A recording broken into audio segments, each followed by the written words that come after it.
Perkenalkan, nama saya Musdalifah Basri, Prodi Pendidikan Bahasa Indonesia dengan NIM 09105802211051. Konsep dasar mengajar dan pembelajaran.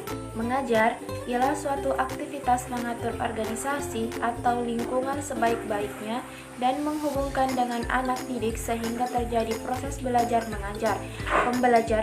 Pembelajaran secara sederhana dapat diartikan sebagai suatu usaha mempengaruhi emosi, intelektual, dan spiritual seorang anak didik agar mau belajar dengan kehendaknya sendiri. Interaksi belajar mengajar. Proses belajar mengajar akan senantiasa merupakan proses kegiatan interaksi antara dua unsur manusiawi, yakni siswa sebagai pihak yang belajar dan guru sebagai pihak yang mengajar, dengan siswa sebagai subjek pokoknya. Dalam interaksi belajar, seorang guru sebagai pengajar akan berusaha secara maksimal dengan menggunakan berbagai keterampilan dan kemampuannya agar anak didik dapat mencapai tujuan yang diharapkan. Interaksi belajar mengajar. Proses interaksi dalam mengajar terjadi antara unsur guru, isi pembelajaran, dan siswa. Pola dasar interaksi dalam pembelajaran. Pola interaksi dalam pembelajaran berpusat pada isi, pola interaksi dalam pembelajaran berpusat pada guru, pola interaksi pembelajaran berpusat pada siswa, dan pola interaksi pembelajaran berpusat pada guru dan siswa. Pendekatan pembelajaran. Pendekatan pembelajaran ada 3 pokok bahasan. Yang pertama, pendekatan individual. Pengelolaan kelas sangat memerlukan pendekatan ini karena kesulitan belajar anak lebih mudah dicari solusinya dengan menggunakan pendekatan ini. Yang kedua, pendekatan kelompok. Pendekatan kelompok diperlukan untuk membina dan mengembangkan sikap sosial si anak didik. Yang ketiga, pendekatan bervariasi. Permasalahan anak dalam belajar bermacam-macam, maka guru juga harus mampu menggunakan pendekatan dengan berbagai macam masalah yang dihadapinya. Pendekatan pembelajaran konstekstual atau CTL. Pembelajaran konstekstual adalah suatu konsep belajar guru untuk memotivasi dan membantu siswa agar mampu mengaitkan antara pengetahuan dan keterampilan yang telah diperoleh dengan dunia nyata di mana mereka berada, di mana guru menghadirkan dunia nyata tersebut ke dalam ruangan kelas mereka. Hal itu dapat dilakukan apabila guru tanggap dan mengenal betul dengan lingkungan serta menguasai materi pelajaran. Model, strategi, dan tahapan pembelajaran. Yang pertama, konsep model pembelajaran. Menurut Sagala, istilah model dapat dipahami sebagai suatu kerangka konseptual yang digunakan sebagai pedoman dalam melakukan suatu kegiatan. Yang kedua, konsep strategi pembelajaran. Strategi bukanlah langkah sembarangan, melainkan langkah yang telah dipilih dan dipertimbangkan dampak positif dan negatifnya secara cermat dan matang.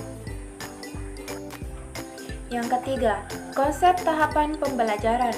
Tahapan pembelajaran yaitu jenjang dalam melakukan pembelajaran yang harus dilalui oleh seorang guru, yang meliputi tahapan pemula atau pra-instruksional, tahapan pembelajaran atau instruksional, dan tahapan penilaian serta tindak lanjut.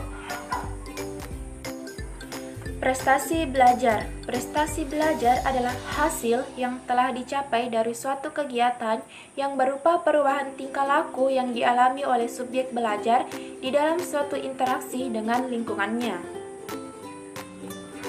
Menurut Daliono, faktor-faktor yang memengaruhi pencapaian hasil belajar adalah sebagai berikut. A. Faktor internal. Yang pertama, kesehatan. Yang kedua, inteligensi dan bakat. Yang ketiga, minat dan motivasi. Yang keempat, cara belajar. B. Faktor eksternal. Yang pertama, keluarga. Yang kedua, sekolah. Yang ketiga, masyarakat. Dan yang keempat, lingkungan sekitar. Motivasi belajar. Motivasi belajar adalah segala sesuatu yang mendorong siswa untuk belajar dengan baik. Motivasi adalah syarat mutlak untuk belajar. Hasil belajar akan optimal jika ada motivasi yang tepat. Macam-macam motivasi belajar. Yang pertama, motivasi intrinsik. Motivasi intrinsik adalah motivasi yang berasal dari dalam diri anak sendiri. Yang kedua, motivasi ekstrinsik. Motivasi ekstrinsik adalah motivasi atau tenaga-tenaga pendorong yang berasal dari luar diri anak. Minat baca dan minat belajar. Yang pertama, minat baca. Minat membaca adalah kecenderungan jiwa yang aktif untuk memahami pola bahasa, untuk memperoleh informasi yang erat hubungannya dengan kemauan aktivitas dan perasaan senang yang secara potensial memungkinkan individu untuk memilih, memperhatikan, dan menerima sesuatu yang datang dari luar dirinya. Yang kedua, minat belajar. Minat belajar adalah perhatian, rasa suka, ketertarikan seorang siswa terhadap belajar yang ditunjukkan melalui keantusiasan, partisipasi, dan keaktifan dalam belajar.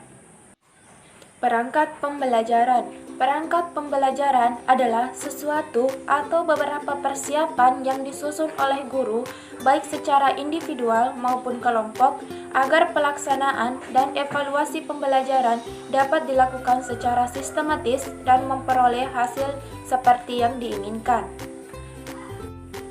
Perpustakaan. Perpustakaan adalah suatu unit kerja dari suatu badan atau lembaga tertentu yang mengelola bahan-bahan pustaka, baik berupa buku-buku maupun bukan berupa buku-buku atau non-book material, yang diatur secara sistematis menurut aturan tertentu sehingga dapat digunakan sebagai sumber informasi oleh setiap pemakainya.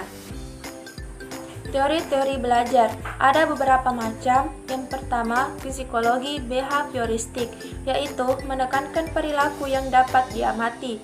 Yang kedua, psikologi kognitif, yaitu mempelajari proses mental.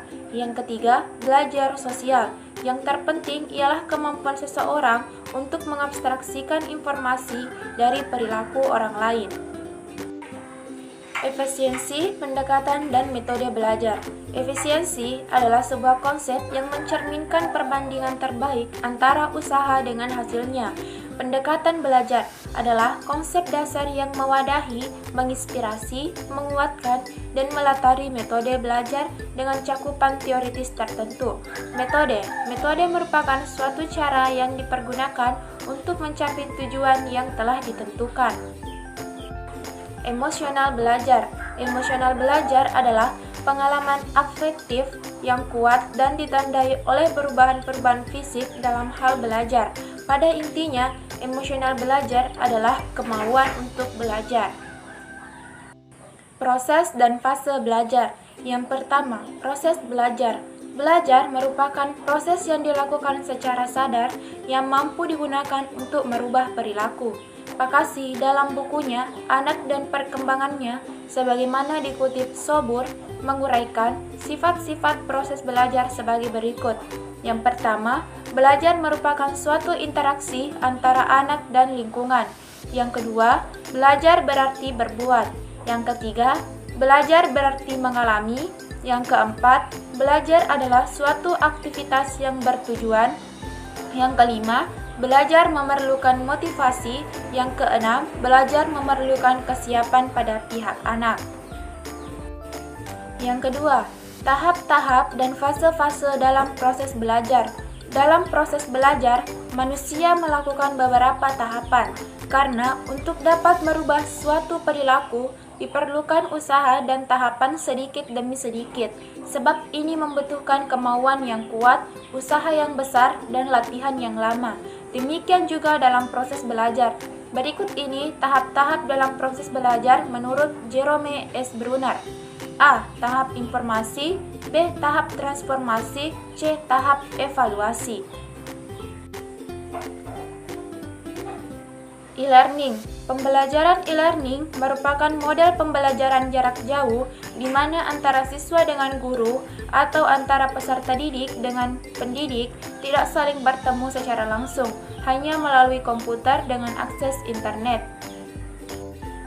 Itulah tadi pembahasan mengenai belajar dan pembelajaran yang dapat saya sampaikan. Semoga dapat bermanfaat. Assalamualaikum warahmatullahi wabarakatuh.